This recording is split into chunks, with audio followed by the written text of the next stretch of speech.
அலைக்கும் வரஹ்மத்துல்லாஹி வபரகாத்துஹு. நிரந்தரமாக செய்யப்படும் நற்காரியங்கள். அன்னை ஆயிஷா நாயகி ரலியல்லாஹு அன்ஹா அவர்கள் அறிவித்தார்கள், நற்செயல்களில் அல்லாஹ்வுக்கு மிகவும் விருப்பமானது எது என்று அல்லாஹுடைய தூதர் ஸல்லல்லாஹு அலைஹி வஸல்லம் அவர்களிடம் கேட்கப்பட்டது. அதற்கு அவர்கள், எண்ணிக்கையில் குறைவாக இருந்தாலும் தொடர்ந்து செய்யப்படும் நிலையான நற்செயலே என்று விடையளித்தார்கள். இந்த செய்தி ஸஹீஹுல் புகாரியிலே 6465 என்ற எண்ணிலே பதிவு செய்யப்பட்டிருக்கிறது. அன்னை ஆயிஷா நாயகி ரலியல்லாஹு அன்ஹா அவர்கள் குறிப்பிடுகிறார்கள், அல்லாஹுடைய தூதர் ஸல்லல்லாஹு அலைஹி வஸல்லம் அவர்களுடைய வணக்க வழிபாடுகளிலும் நற்செயல்கள் புரிவதிலும் நேர்மையோடு நடுநிலையாக செயல்படுங்கள், நிதானமாக நடந்து கொள்ளுங்கள், வரம்பு மீறாதீர்கள், நற்செயல் சிறிதே ஆயினும் அதற்குரிய பிரதிபலன் அல்லாஹ்விடம் கிடைக்கும் என்கின்ற நற்செயல் சொர்க்கத்தில் ஒருபோதும் நுழைத்து விடாது என்பதையும் குறிப்பிட்டார்கள்.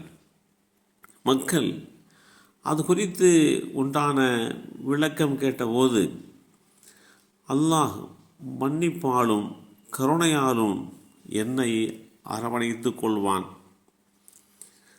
அன்னை ஆயிஷா நாயகி ரலியல்லாஹு அன்ஹா அவரிடத்திலிருந்து வந்த இன்னொரு அறிவிப்பிலே, நேர்மையோடு செயல்படுங்கள், நற்செய்தி பெறுங்கள் என்று இடம்பெற்றிருக்கிறது.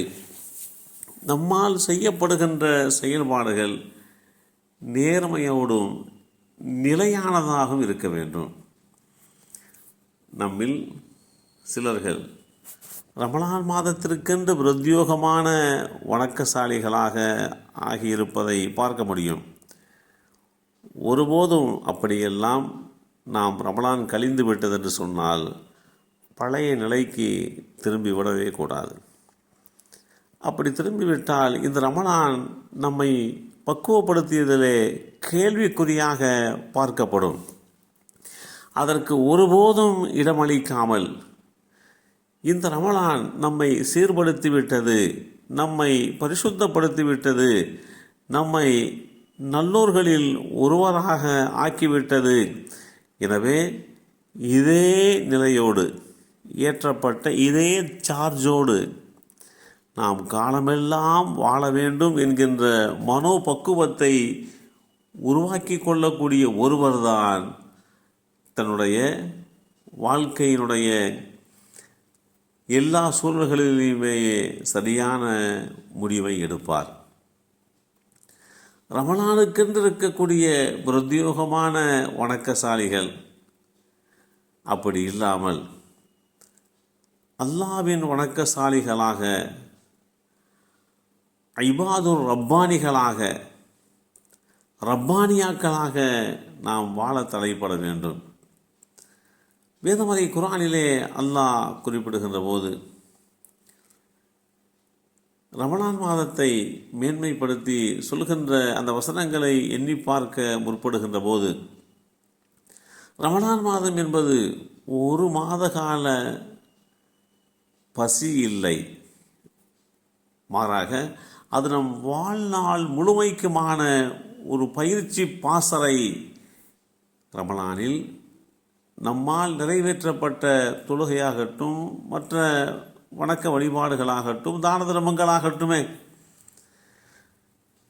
அந்த ரமலானில் நாம் தொழுத அந்த தொழுகை, நாம் சீரான வாழ்க்கை வாழ்ந்தோம் அல்லவா, அந்த நிலைப்பாடு, நாவடக்கத்தோடு ரமலானுடைய நோன்பு காலத்தில் நாம் இருந்தது, நாம் காட்டிய ஈகை குணம், இவை அனைத்தும் ரமலான் முடிந்தவுடன் நம்மை விட்டு ஒருபோதும் விலகி சென்று விடக்கூடாது.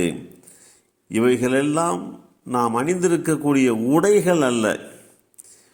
உடை அணிந்துவிட்டு நம்முடைய காரியங்கள் நிறைவு பெற்றதற்கு பின்பாக அந்த ஆடைகளை களைந்து விடுகிறோம் அல்லவா, அது மாதிரி ரமலானுடைய காலகட்டத்திலே வணக்க வழிபாடுகள் என்கின்ற ஆடையை எடுத்து போர்த்தி கொண்டு ரமலான் முடிந்து விட்டது என்று சொன்னால் அந்த ஆடையை களைந்து வைத்து விடுவதெல்லாம் ஒரு புத்திசாலிக்கு உண்டான நிலைப்பாடு இல்லை.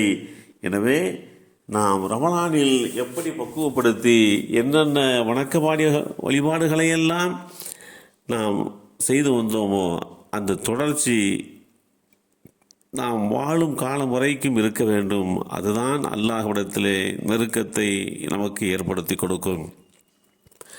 எல்லாம் வல்ல அல்லாஹு தஆலா அப்படிப்பட்ட நல்லோர்களாக நம்மை சந்ததிகளையும் ஆக்கி வைப்பானாக. அஸ்ஸலாமு அலைக்கும் வரஹ்மத்துல்லாஹி வபரகாத்துஹு.